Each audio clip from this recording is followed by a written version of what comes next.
याकूब की दो पत्नियां। याकूब ने अपनी माँ के देश की यात्रा शुरू की। उसके पिता ने कहा था, तुम्हें एक कनानी स्त्री से विवाह नहीं करना चाहिए। अपनी माँ के परिवार में वापस जाओ और वहां एक पत्नी ढूंढो। ईश्वर आपको वह आशीर्वाद दे जो उसने इब्राहिम से वादा किया था। याकूब पूरे दिन यात्रा करता रहा। उस रात वह तकिया के रूप में एक चट्टान का उपयोग करके जमीन पर सोया। रात में उसने स्वप्न में देखा कि एक सीढ़ी स्वर्ग तक जाती है। वहां देवदूत ऊपर जा रहे थे और नीचे आ रहे थे। उसने यहोवा को सीढ़ी के ऊपर खड़ा हुआ यह कहते हुए देखा, मैं इब्राहिम और तुम्हारे पिता इसहाक का परमेश्वर यहोवा हूँ। मैं यह भूमि तुम्हें और तुम्हारे वंशजों को दे रहा हूँ। उनके कारण सारी पृथ्वी धन्य होगी। मैं तुम्हारे साथ हूँ और चलते फिरते तुम पर नजर रखूंगा। मैं तुम्हें इस भूमि पर वापस लाऊंगा। अचानक याकूब जाग गया और डर गया।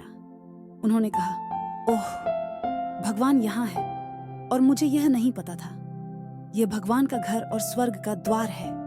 उसने उस चट्टान को लिया जिसे उसने तकिए के रूप में इस्तेमाल किया था और उसे एक वेदी बनाने के लिए इस्तेमाल किया। उसने उस पर तेल डाला और उस स्थान का नाम बेतेल रखा, जिसका अर्थ है परमेश्वर का घर। उसने कहा, यदि परमेश्वर मुझ पर दृष्टि रखता है और मेरा भरण पोषण करता है और मुझे इस देश में वापस लाता है, तो वह मेरा परमेश्वर होगा और वह मुझे जो कुछ देता है उसका 10वां हिस्सा मैं उसे दूंगा। याकूब अपनी माँ के भाई के घर गया। उसके चाचा लाबान ने आनंद से उसका स्वागत किया। अब लाबान की 2 बेटियां थीं।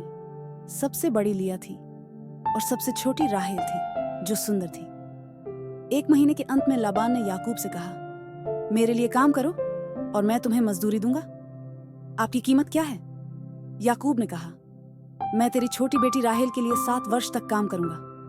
लाबान ने सहमति व्यक्त की और कहा, यह एक सौदा है। अतः याकूब ने लाबान के लिए 7 वर्ष तक काम किया और राहेल से उसके बड़े प्रेम के कारण यह थोड़े ही दिनों के समान जान पड़ा।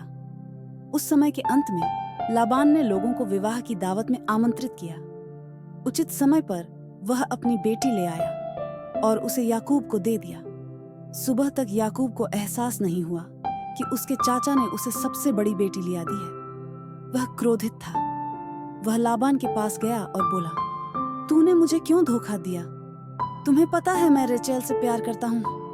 मैंने उसके लिए 7 साल तक आपकी सेवा की। लाबान ने कहा, हमारे देश में छोटी बेटी की शादी तब तक नहीं होती जब तक कि बड़ी बेटी की शादी न हो जाए, लेकिन हम यही कर सकते हैं। लिया का विवाह सप्ताह पूरा करो और फिर मैं तुम्हें राहेल दूंगा और वह तुम्हारी पत्नी भी बन सकती है। इसमें आपको केवल 7 साल और काम करना पड़ेगा। अब याकूब सहमत हो गया और 7 दिन के बाद उसने राहेल से भी विवाह कर लिया।